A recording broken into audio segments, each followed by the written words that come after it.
Hey guys, English Dave here, and I'm bringing you the Entertain Lynx spoiler-free review for Don't Breathe. Who's there? Stay right there. The film follows three teenagers, Rocky, Alex, and Money, living in a rundown part of Detroit who get by robbing houses of wealthy people. That's our guy. Wait, is he blind? Messed up to rob a blind guy, isn't it? Just because he's blind don't mean he's insane, bro. The story starts when Money gets word about a blind veteran who won a major cash settlement. Figuring he's an easy target, the trio invades the man's secluded home in an abandoned neighborhood. Finding themselves trapped inside, the young intruders must fight for their lives after making a shocking discovery about their supposedly helpless victim. Being marketed as a horror movie, I would say this is more a different take on the home invasion film, but with a twist. Usually the victim is the person in the house, but this flips it by making victims of those who broke in. Director Fede Alvarez, who helmed the Evil Dead remake, takes many of the tropes you see in horror and effectively uses them here. It's very well shot with smooth camera movements that make you feel as if you're there in the house with them. This adds to the already heightened sense of tension the film fantastically creates. The movie takes just enough time to set up the characters and their motivations that you kinda understand why they are thieves, though I was a bit not fully sold on why one of them is involved in the first place. What do you say you and I move away from Mom together? It's a promise. Some of the characters are clearly smarter than resolving to burglary, but that's a small issue. The film doesn't waste time with the setup, giving you just enough to get the plot moving.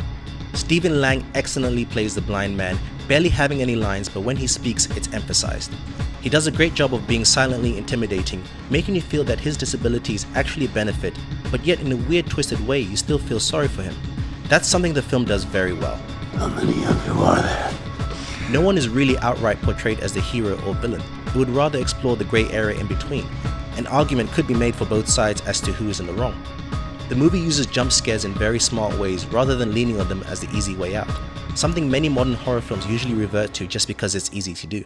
It's refreshing to see a film take a trope that's getting tired and reminding us that when done well, it can still be effective. For an R-rated film, it also surprisingly and cleverly doesn't feature many of the gross out horror porn scenes you'd expect to see.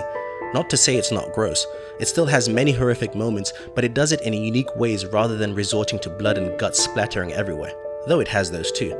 There's a scene in the movie where the blind man, as he's called in the script, turns out the lights, bringing the kids to his world, and you really feel for them.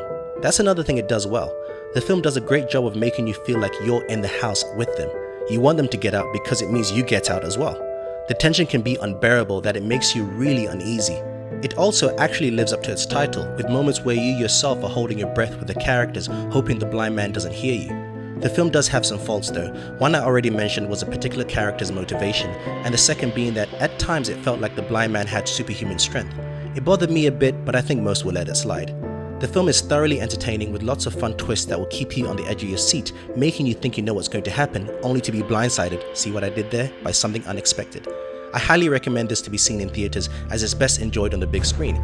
It's a refreshing take on a genre that I had began to lose faith in, and it's a great cautionary tale. Side note, Stephen Lang should definitely be cast as Cable in Deadpool 2. Just putting that out there.